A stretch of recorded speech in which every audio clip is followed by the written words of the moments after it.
प्रिय विद्यार्थियों, आज के वीडियो लेक्चर में हम लोग कोऑर्डिनेशन कंपाउंड से संबंधित एक महत्वपूर्ण थ्योरी का अध्ययन करेंगे, जिसको Warners theory of coordination compound के नाम से जानते हैं। ठीक है, इससे शॉर्ट क्वेश्चंस बोर्ड एग्जाम में पूछे जाते हैं, तो इसे ध्यान से पढ़िएगा ताकि बोर्ड एग्जाम में पूछे जाने वाले शॉर्ट और ऑब्जेक्टिव क्वेश्चन आपसे छूटे नहीं। तो चलिए इसे देखते हैं। देखिए, Warners theory of coordination compound को एक स्विस केमिस्ट अल्फ्रेड वार्नर ने 1893 ईस्वी में इस सिद्धांत को दिया, और ये कोऑर्डिनेशन कंपाउंड से संबंधित प्रथम थ्योरी था। इसके लिए अल्फ्रेड वार्नर को 1913 में नोबेल प्राइज से सम्मानित किया गया। इसलिए अल्फ्रेड वार्नर को याद रखिएगा, हम लोग father of coordination chemistry, father of coordination chemistry के नाम से जानते हैं। कोई पूछे कि कोऑर्डिनेशन केमिस्ट्री का जनक कौन है, अल्फ्रेड वार्नर। इन्हें फादर ऑफ इनऑर्गेनिक केमिस्ट्री की संज्ञा भी दिया जाता है, याद रखिएगा। इन्होंने क्या किया, इन्होंने कोबाल्ट क्लोराइड, ध्यान दीजिएगा, तथा अमोनिया से रिएक्शन करा के कुछ जटिल यौगिकों का निर्माण किया। प्लेटिनम क्लोराइड और अमोनिया के संयोग से कुछ जटिल यौगिकों का निर्माण किया। क्रोमियम क्लोराइड तथा अमोनिया के संयोग से कुछ जटिल यौगिकों का निर्माण किया और उसके बॉन्डिंग और स्ट्रक्चर से संबंधित कुछ बातों को बताया, जिसको हम लोग Warners theory of complex compound के नाम से जानते हैं। तो इन्होंने क्या क्या थ्योरी में बताया, उसको उन बातों को हम लोग सीख लेते हैं, जिससे प्रश्न पूछे जाएंगे। तो मैंने लिख दिया है कि जटिल यौगिकों के स्ट्रक्चर तथा बॉन्डिंग की व्याख्या करने के लिए वार्नर ने इस सिद्धांत को प्रस्तुत किया। आप एग्जाम में इतना ही लिखिएगा। इसके लिए उन्हें 1913 में नोबेल प्राइज दिया। इस सिद्धांत के अनुसार जटिल यौगिक में जो सेंट्रल एटम होते हैं, सेंट्रल मेटल एटम होते हैं, वे दो प्रकार के वैलेंसी को प्रदर्शित करता है। ठीक है, और वे दोनों वैलेंसी को संतुष्ट भी करता है, याद रखिएगा। पहला को कहते हैं प्राइमरी वैलेंसी, इसी को आयनिक वैलेंसी, आयोनाइजेबल वैलेंसी, या इसी को प्रिंसिपल वैलेंसी के नाम से हम लोग जानते हैं। ये होता क्या है प्रिंसिपल वैलेंसी, एग्जाम्पल के द्वारा भी हर चीज को क्लियर करेंगे। देखिए, प्राइमरी वैलेंसी वही होता है जो सिंपल साल्ट में धातु प्रदर्शित करता है। एग्जाम्पल के तौर पे मैं दे दूं कि कोबाल्ट क्लोराइड, कोबाल्ट को देखो, कोबाल्ट कितने क्लोरीन से जुड़ा है, 3। कोबाल्ट क्लोराइड में कोबाल्ट का कोई पूछे प्राइमरी वैलेंसी कितना होगा, 3 होगा। तो प्राइमरी वैलेंसी वही होता है जो सिंपल साल्ट में धातु प्रदर्शित करता है, और इसका मान सेंट्रल एटम के ऑक्सीडेशन स्टेट के बराबर होता है, याद रखिएगा। और जो oxidation state is equal to primary valency, याद रखिएगा। दूसरा महत्वपूर्ण बात, यह आयोनाइजेबल होता है, जो एनायन के द्वारा संतुष्ट होता है। यह आयोनाइजेबल होगा और किसके द्वारा संतुष्ट होगा, एनायन के द्वारा संतुष्ट होगा, याद रखिएगा।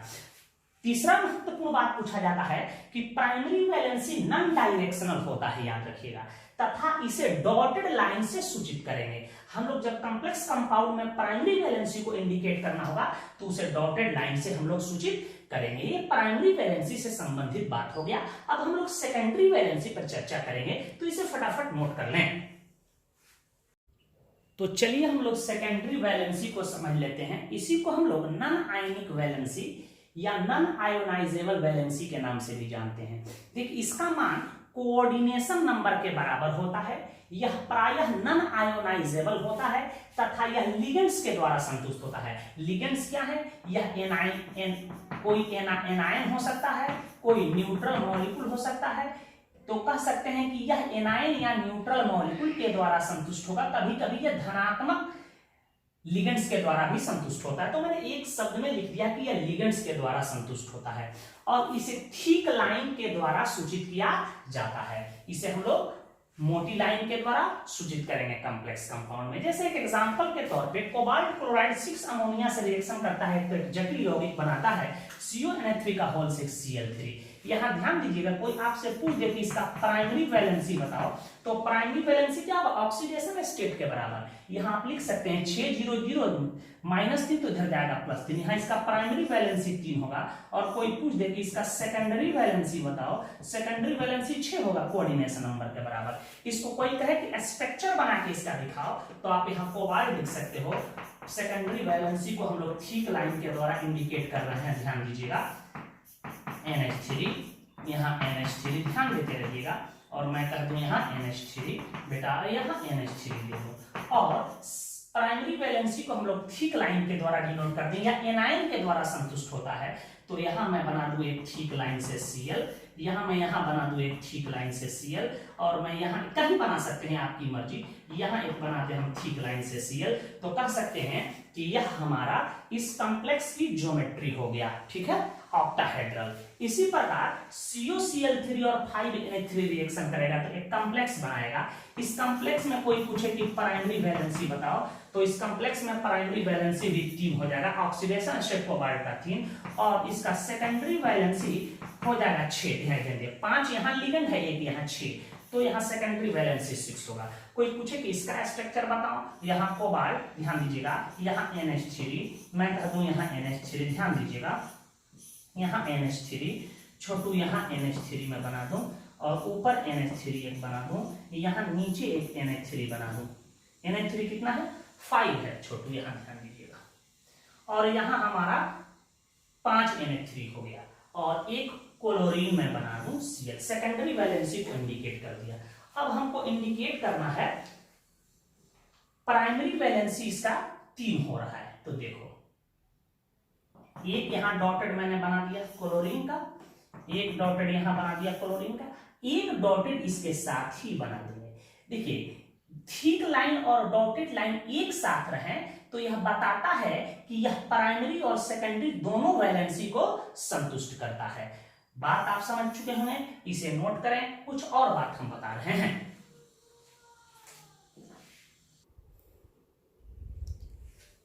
देखिए सेंट्रल मेटल एटम का सेकेंडरी वैलेंसी फिक्स होता है, याद रखिएगा।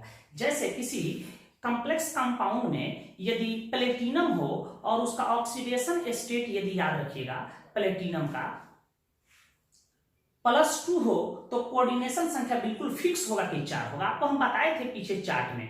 कॉपर हो और उसका ऑक्सीडेशन स्टेट +2 अवस्था में है तो उसका कोऑर्डिनेशन संख्या बिल्कुल 4 होगा, ठीक है। Fe+3 हो तो उसका कोऑर्डिनेशन संख्या फिक्स होगा कि 6 होगा। तो याद रखिएगा कि सेंट्रल मेटल एटम में सेकेंडरी वैलेंसी हमेशा फिक्स होता है। 2 हो सकता है, 4 हो सकता है, 6 हो सकता है, ठीक है। प्रायः 3, 5 और 7, 8 बहुत रेयरली पाए जाते हैं। तो सेकेंडरी वैलेंसी फिक्स होता है। सेकेंडरी वैलेंसी अर्थात कोऑर्डिनेशन नंबर। सेकेंडरी वैलेंसी जब कहें तो कोऑर्डिनेशन नंबर आपके दिमाग में बात। सेकेंडरी वैलेंसी से बंधित लिगेंड विभिन्न कोऑर्डिनेशन नंबर के अनुरूप त्रिविमीय व्यवस्था में व्यवस्थित रहते हैं। उसी को हम लोग कोऑर्डिनेशन पॉलीहेड्रॉन के नाम से जानते हैं।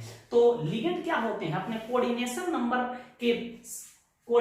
नंबर के अनुरूप त्रिविमीय व्यवस्था में व्यवस्थित होते हैं, जिसके आधार पे हम लोग कॉम्प्लेक्स की ज्योमेट्री को डिटरमाइन कर सकते हैं, जिसको कोऑर्डिनेशन पॉलीहेड्रॉन के नाम से जानते हैं। यदि कोऑर्डिनेशन नंबर ध्यान दीजिएगा 2 हो तो उसका ज्योमेट्री हम लोग लीनियर होगा। और लीनियर कैसे होगा बता चुके हैं। यहाँ मेटल एटम होगा, यहाँ लिगेंड होगा, यहाँ लिगेंड होगा, और इसके बीच 180 डिग्री का कोण बनेगा। सारा चीज हम लोग कोऑर्डिनेशन पॉलीहेड्रॉन में पढ़ चुके हैं, ठीक है। और यदि कोऑर्डिनेशन नंबर 3 होगा, कोऑर्डिनेशन नंबर जनरली 3 नहीं होता है, ट्राइगोनल प्लेनर होगा। कोऑर्डिनेशन नंबर 4 हो तो उसकी ज्योमेट्री टेट्राहेड्रल होगा या स्क्वायर प्लेनर हो सकता है। अब यहाँ कंफ्यूजन है कि टेट्राहेड्रल होगा कि स्क्वायर प्लेनर होगा, याद रखिएगा। और कोऑर्डिनेशन संख्या 6 होगा तो उसकी ज्योमेट्री कैसा होगा, ऑक्टाहेड्रल होगा। तो इसको हम लोग वार्नर थ्योरी के नाम से जानते हैं। यदि एग्जाम में पूछे कि वार्नर थ्योरी पर नोट्स लिखे तो आप लिख सकते हैं कि कोऑर्डिनेशन कंपाउंड के बॉन्डिंग तथा स्ट्रक्चर से संबंधित वार्नर ने एक सिद्धांत प्रस्तुत किया जिसको वार्नर थ्योरी के नाम से जानते हैं। इस सिद्धांत में सेंट्रल मेटल एटम 2 प्रकार के वैलेंसी को प्रदर्शित करता है, उसे संतुष्ट करता है, प्राइमरी वैलेंसी और सेकेंडरी वैलेंसी। इतना भी आप लिख देते हैं तो आपको निश्चित रूप से 2 अंक देगा। Central metal atom secondary valency, central metal atom का सेकेंडरी वैलेंसी फिक्स होता है। सेकेंडरी वैलेंसी कोऑर्डिनेशन नंबर के बराबर होता है। प्राइमरी वैलेंसी ऑक्सीडेशन स्टेट के बराबर होता है। प्राइमरी वैलेंसी जो होता है याद रखिएगा नॉन डायरेक्शनल होता है। सेकेंडरी वैलेंसी डायरेक्शनल होता है। ये तमाम बातें ध्यान में चलना चाहिए। और सेकेंडरी वैलेंसी से संबंधित लिगेंड की विभिन्न कोऑर्डिनेशन नंबर के अनुरूप त्रिविमीय व्यवस्था में व्यवस्थित होते हैं, जिसको कोऑर्डिनेशन पॉलीहेड्रॉन कहा जाता है। तो ये बात लिख लीजिए, इसके हम कुछ लिमिटेशन बता रहे हैं। देखिए, यह सिद्धांत के कुछ दोष रह गए। देखिए, यह सिद्धांत जो है जटिल यौगिकों के चुंबकीय गुण और प्रकाशीय गुणों की व्याख्या नहीं करता कि कौन कॉम्प्लेक्स पैरामैग्नेटिक होगा, कौन डायामैग्नेटिक होगा, उसके ऑप्टिकल प्रॉपर्टी की व्याख्या नहीं करता। हर थ्योरी के कुछ ना कुछ दोष हो सकते हैं, कोई ऐसा थ्योरी आज तक बना नहीं जिसमें दोष नहीं हो। कुछ ही मेटल कॉम्प्लेक्स कंपाउंड का निर्माण करते हैं, उसकी यह व्याख्या नहीं करता कि क्यों ही कुछ मेटल एटम जो होते हैं कॉम्प्लेक्स कंपाउंड का निर्माण करते हैं, उसकी यह व्याख्या नहीं करता। देखिए, कोऑर्डिनेशन स्फीयर की ज्योमेट्री डिफिनिट होती है, इसकी यह सटीक व्याख्या नहीं करता। यदि कोऑर्डिनेशन संख्या 4 हो तो उसकी ज्योमेट्री टेट्राहेड्रल होगा या स्क्वायर प्लेनर होगा, यह बताने में असमर्थ रहा। तो आप कह सकते हैं कि कोऑर्डिनेशन स्फीयर या कोऑर्डिनेशन एंटिटी की ज्योमेट्री जो डिफिनिट होती है, इसकी यह सटीक व्याख्या नहीं करता है। तो इन दोषों को दूर करने के लिए अन्य थ्योरी भी दिया गया, जिसमें वैलेंस बॉन्ड थ्योरी हम लोग देखेंगे, उसके बाद क्रिस्टल फील्ड थ्योरी दिया गया, उसके बाद लिगेंड फील्ड थ्योरी दिया गया, उसके बाद एमओटी थ्योरी दिया गया। तो आपके सिलेबस में 2 और थ्योरी पढ़ना है, वैलेंस बॉन्ड थ्योरी और क्रिस्टल फील्ड थ्योरी, जिसका हम लोग चर्चा आगे करेंगे। तो इसे नोट कर लें। हम कुछ महत्वपूर्ण बात बता रहे हैं आपको, जो कॉम्प्लेक्स कंपाउंड के कॉमन नेम से संबंधित हैं, उसे याद कर जाइएगा। हम लोग नेक्स्ट वीडियो लेक्चर में वैलेंस बॉन्ड थ्योरी को कवर करेंगे और उससे प्रश्न कैसे पूछे जाते हैं, कॉम्प्लेक्स कंपाउंड की ज्योमेट्री, कॉम्प्लेक्स कंपाउंड की मैग्नेटिक प्रॉपर्टी, ठीक है, कैसे हम लोग निर्धारण करेंगे, कॉम्प्लेक्स कंपाउंड में सेंट्रल एटम की हाइब्रिडाइजेशन को कैसे कैलकुलेट करते हैं, वह तमाम बात हम लोग सीखेंगे। तो इसे पहले नोट करें। देखिए, कुछ महत्वपूर्ण यौगिकों का नाम, कॉमन नाम और उसका सूत्र याद रखिएगा, ध्यान दीजिएगा। सोडियम नाइट्रोक्लोराइड याद रखिएगा, इसका आयुपैथ नेम हम बता चुके हैं। यह एक मेडिसिन के तौर पे यूज होता है जो ब्लड प्रेशर को कम करता है। इसका सूत्र Na2FeCN का होल 5NO होता है। और इसमें याद रखिएगा, लिगेंड जो होता है LIGN, लिगेंड जो होता है यहाँ NO प्लस के रूप में पाया जाता है। और यहाँ लोहा की ऑक्सीडेशन स्टेट यदि हम निकाल दें तो 5 में से 1 गया, कितना निकला 4, और 4 में से 2 निकल गया 2। यहाँ लोहा का ऑक्सीडेशन स्टेट 2 होता है, याद रखिएगा। सिसप्लाटिन जो ट्यूमर के वृद्धि विकास को रोकता है, कैंसर के इलाज में प्रयोग होता है, उसका फॉर्मूला PTNA3 का होल 2Cl2 होता है, यानी एंटी कैंसर एजेंट होता है। देखिए, कभी कभी प्रूशियन ब्लू और टर्नबुल ब्लू में अंतर पूछा जाता है। प्रायः इन दोनों में थोड़ा सा अंतर होता है। देखिए, दोनों ब्लू पिगमेंट होता है, दोनों ब्लू कलर का रंग है, ध्यान दीजिएगा। देखिए, प्रूशियन ब्लू का जनरली प्रोबेबल फॉर्मूला होता है Fe4FeCN का होल 6 होल 3। देखिए, बनता कैसे, प्रूशियन ब्लू कभी कभी पूछ देता है। यह फेरिक आयन, माने फेरिक आयन बनेगा कैसे, यह फेरिक क्लोराइड, फेरिक आयन को जब हम लोग पोटेशियम फेरोसाइनाइड K4FeCN का होल 6 से अभिक्रिया कराते हैं तो बनेगा, तो टूट करके यह क्या देगा, फेरिक आयन देगा। FeCl3 से फेरिक आयन प्राप्त हुआ और K4FeCN6 से हमारा प्राप्त हो गया फेरोसाइनाइड आयन। तो पोटेशियम फेरोसाइनाइड और फेरिक आयन जब रिजेक्शन करता है तो याद रखिएगा यह प्रूशियन ब्लू बन जाता है। इसी को हम लोग बर्लिन ब्लू के नाम से जानते हैं, इसी को पार्शियन ब्लू या पारिश ब्लू के नाम से हम लोग जानते हैं। तो याद रखिएगा, इसमें इस लोहा का ऑक्सीडेशन स्टेट 3 होता है और अंदर वाले लोहा का ऑक्सीडेशन स्टेट 2 होता है। कई बार पूछा गया है, उसे हम निकाल के भी दिखाए हैं। और ये बनता कैसे है, तो याद रखिएगा, फेरिक आयन जब फेरोसाइनाइड आयन से रिएक्शन करे या फेरिक क्लोराइड लवण FeCl3 लवण पोटेशियम फेरोसाइनाइड K4FeCN6 से रिएक्शन करता है तो हमारा प्रूशियन ब्लू बन जाता है। दूसरा होता है टर्नबुल ब्लू। एक जगह हम बताने में मिस्टेक किए, उसको आप सुधार लीजिएगा। पिछले वीडियो लेक्चर में जब हम प्रूशियन ब्लू लिखे थे उसको टर्नबुल ब्लू भी लिख दिए थे, थोड़ा सा अंतर होता है, या बिहार इंजीनियरिंग में भी पूछा गया है। तो इसी को हम लोग कह सकते हैं छोटू, प्रूशियन ब्लू को फेरिक फेरोसाइनाइड। देखो, Fe+3 आयन को हम लोग कहते हैं फेरिक, तो यहाँ फेरिक लिख दिए, और FeCN6 को हम लोग कहते हैं फेरोसाइनाइड। तो इसको कहते हैं फेरिक फेरोसाइनाइड। ये कई बार ऑब्जेक्टिव के तौर पे पूछा गया है कि प्रूसियन ब्लू को हम लोग कहते हैं फेरिक फेरोसाइनाइड, क्योंकि फेरिक आयन होता है और फेरोसाइनाइड आयन से यह मिलकर बना होता है। ठीक है, टर्नबुल ब्लू, इसी को हम लोग कहते हैं फेरस फेरिसाइनाइड, ये भी ब्लू पिगमेंट होता है। इसका प्रोबेबल फॉर्मूला ऐसे भी लिखा जाता है Fe3 FeCN का होल 6 होल 2। यहाँ Fe का ऑक्सीडेशन स्टेट याद रखिएगा 2 है और यहाँ लोहा का ऑक्सीडेशन स्टेट 3 होगा। ये बनता कैसे ये भी पूछा जाता है। देखिए, यह फेरस लवण, फेरस आयन और फेरिसाइनाइड आयन के रिएक्शन से बनता है। अर्थात फेरस आयन कहां से आएगा तो FeCl2, फेरस क्लोराइड की जब अभिक्रिया K3FeCN के होल 6 से करा दिया जाए, यह क्या है, पोटेशियम फेरिसाइनाइड है। तो इसको हटा देंगे पोटेशियम को, तो यह फेरिसाइनाइड आयन बन गया।